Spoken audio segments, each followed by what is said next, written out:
सुनिए ना, अब राहुल के लिए लड़की देखना शुरू कर दो। अब वो कमाता भी है और उसकी शादी की उम्र भी हो गई है। तुम ठीक कहती हो पायल, लेकिन सच कहूँ तो मुझे ऑफिस के काम से फुर्सत ही नहीं, तो ये काम मैं तुम्हें ही सौंपता हूँ। इतनी बड़ी जिम्मेदारी आप मुझे क्यों दे रहे?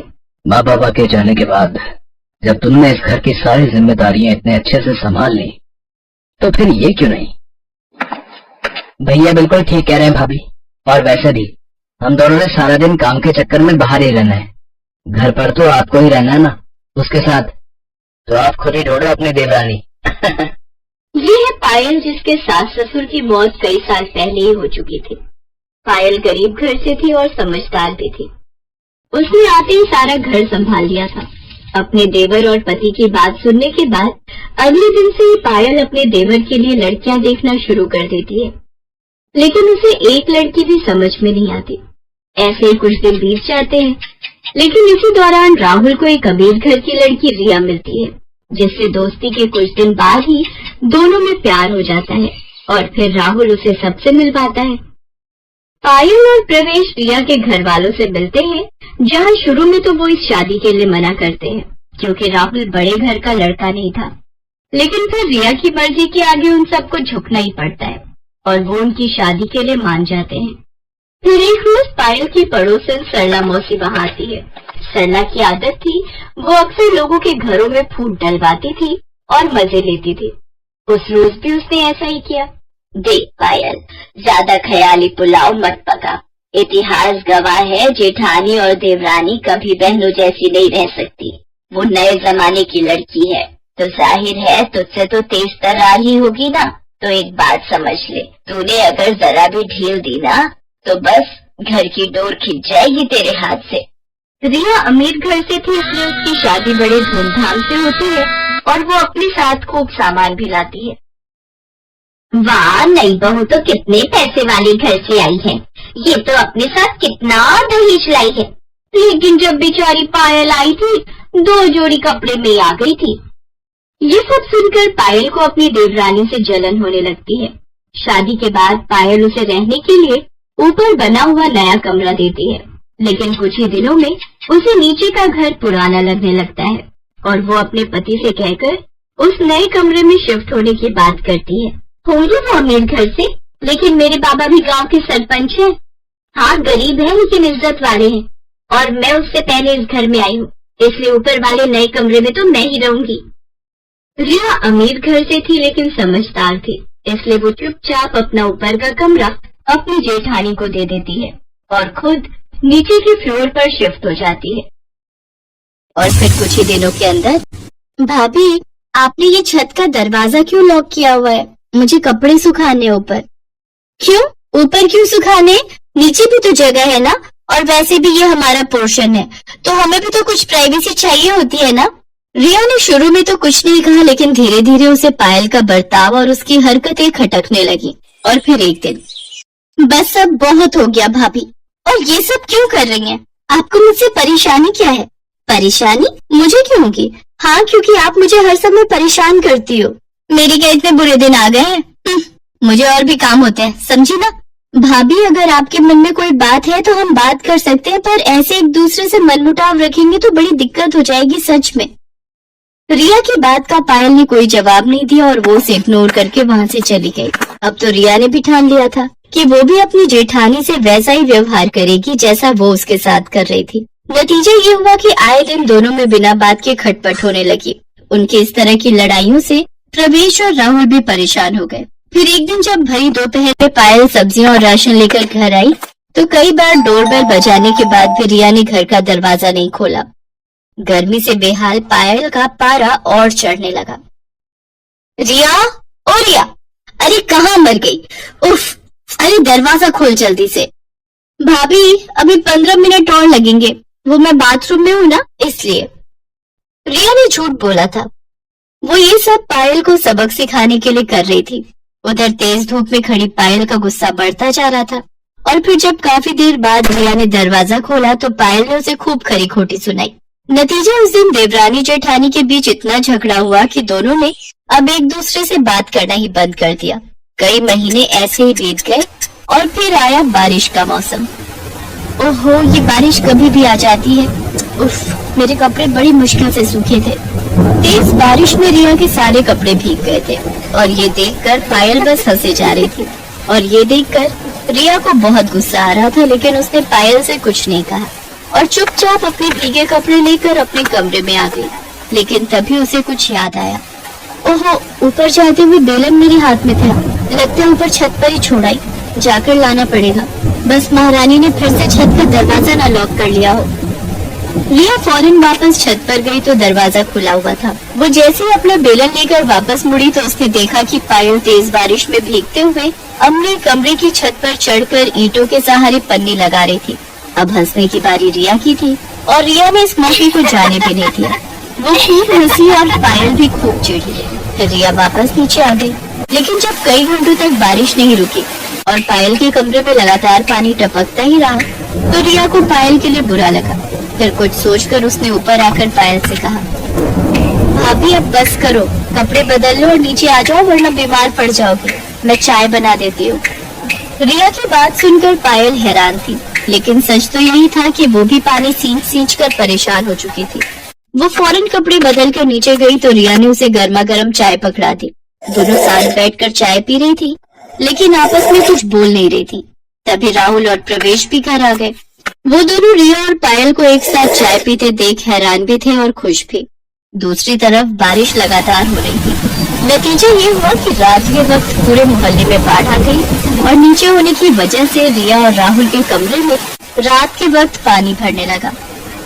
रिया, राहुल, ऊपर आ जाओ, जल्दी करो, नीचे पानी भर रहा है। राहुल और रिया कुछ संकोच के साथ ऊपर चले आए। फिर पूरे 2 दिनों तक रिया और राहुल ऊपर वाले कमरे में पायल और प्रवेश के साथ रहे। ये पहली बार था जब रिया और पायल एक साथ रहे थे और पहली बार ही उन्हें एक दूसरे को अच्छे से जानने का मौका भी मिला था। बातों ही बातों में पता चला कि असल में सरला मौसी तो रिया को भी पायल के खिलाफ भड़का रही थी। अब जाकर पायल को अपनी गलती समझ आई। फिर एक दिन, अब अरे तुम दोनों एक साथ? हाँ मौसी, क्यों? नहीं नहीं, मैं तो बस ऐसे ही पूछ रही थी। ये लो मौसी, प्रसाद खाओ। हम दोनों साथ में मंदिर गए थे। सच में माता रानी ने हमारी आंखें खोल दी। सिर्फ आंखें नहीं, माता रानी ने तो हमारे कान भी खोल दिए ना भाभी। रिया की इस बात पर दोनों जोर जोर से हंसने लगी, लेकिन सामने खड़ी सरला की सूरत बस देखने लायक थी।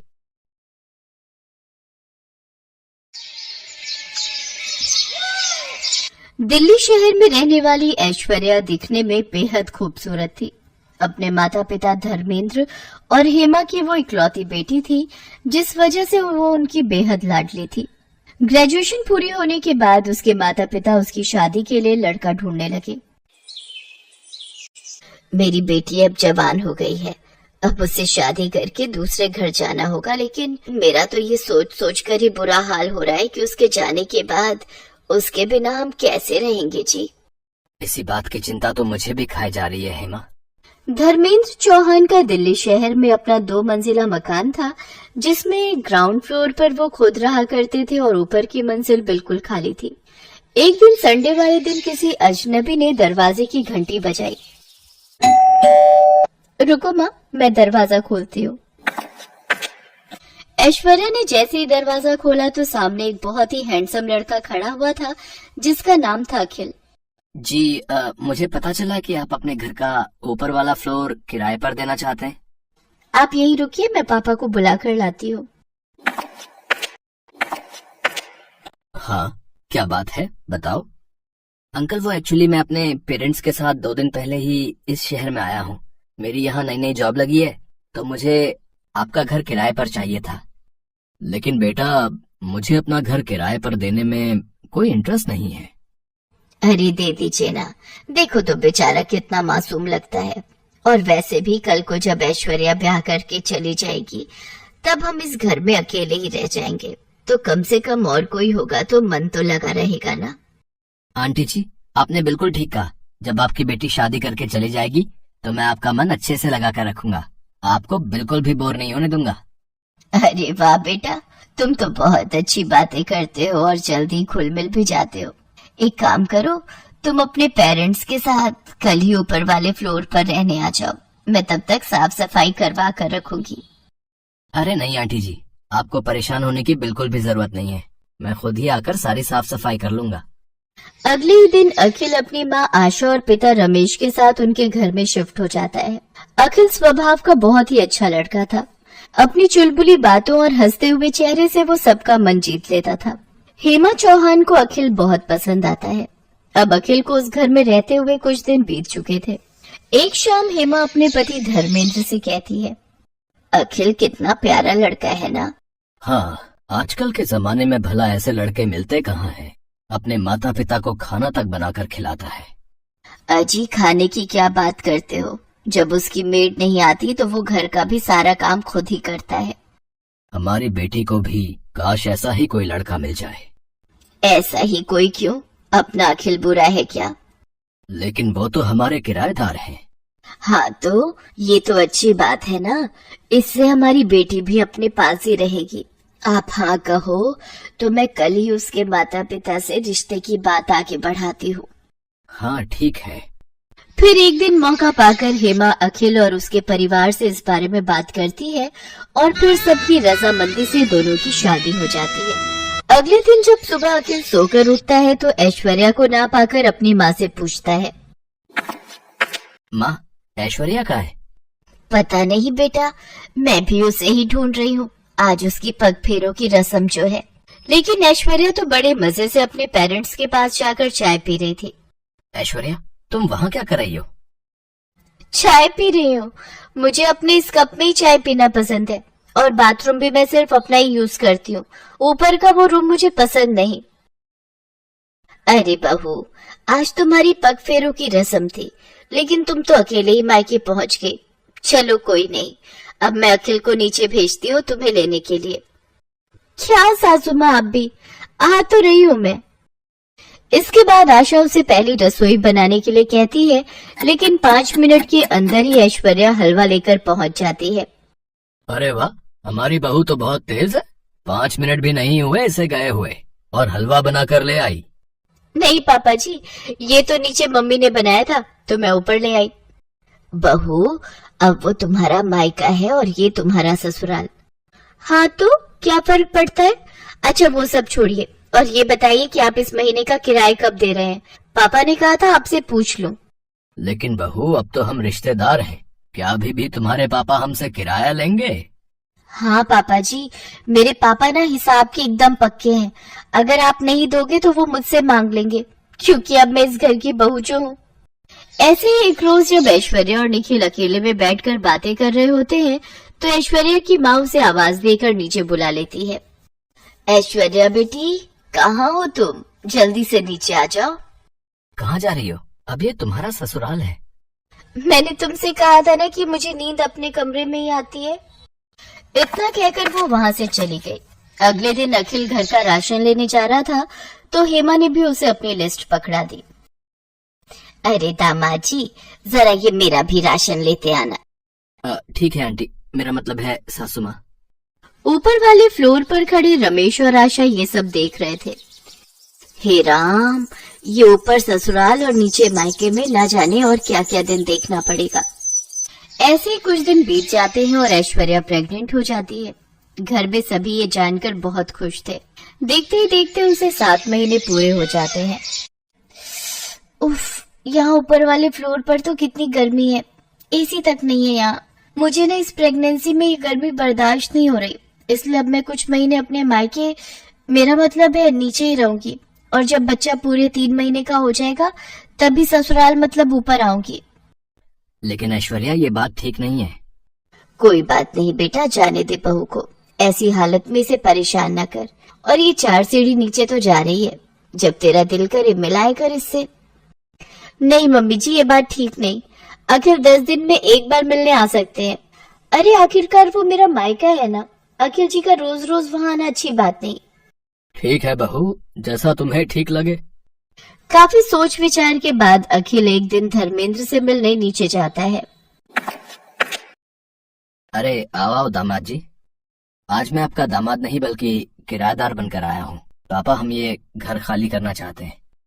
तभी ऐश्वर्या और हेमा भी वहां आ जाती हैं। लेकिन क्यों अखिल, ये मेरा मायका भी तो है। इसलिए तो खाली करना चाहता हूँ क्योंकि ऊपर ससुराल और नीचे मायके ने मुझे मेरी ही बीवी बच्चों से दूर रहने पर मजबूर कर दिया है। और हाँ, कल ही हम यहाँ से शिफ्ट हो रहे हैं अपने नए घर में, तो परसों मैं अपनी बीवी को लेने आऊंगा एक दामाद बनकर।